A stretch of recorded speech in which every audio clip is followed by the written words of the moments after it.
Hello Forex, this is Naim Aslam, Chief Market Analyst at AvaTrade. Happy Friday to you. In today's fundamental video, we are going to look at the price action for the US indices and of course the European indices as well. And we will try to draw a conclusion that what are the factors that are underpinning the rally, if there is one, in these stock markets. Well, let's begin by looking at the Dow Jones. As you can see in the chart, the Dow is very much maintaining its upward trend.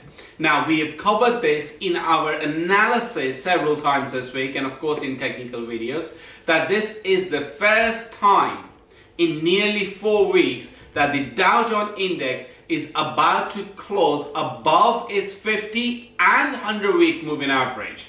Now, of course, that sends a very bullish signal. But why that bullish signal is there? First of all, it is all about US corporate earnings.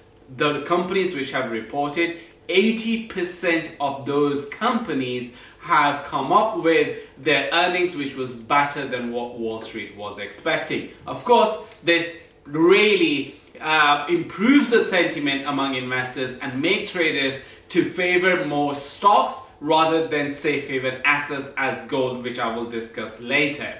Secondly, yes, there is a lot of optimism about the ongoing coronavirus vaccine data, and this particular week we have seen a lot of development on coronavirus and vaccine, and of course the data with respect to Moderna and of course other companies which have been in the headlines throughout this week. So if we get better corporate earnings, and if we get, by the end of summer or by early fall, more data on the coronavirus vaccine in terms of the antibodies that it creates in healthy people, I think it is highly likely that this coronavirus market, that this coronavirus stock market rally will continue its rally, not only in this particular quarter, but also going forward as well. But yes, there are concerns, and one of those concerns was highlighted by the International Monetary Fund yesterday, which came out and it said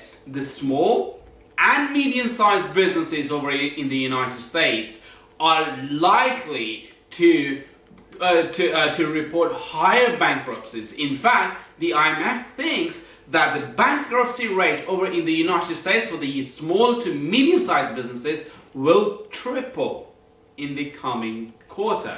So of course, what the Fed needs to do and the US government needs to do is come up with more monetary policy measures, with more fiscal policy measures in order to support that end of the market, in order to support that end of the business and the business activity within that arena.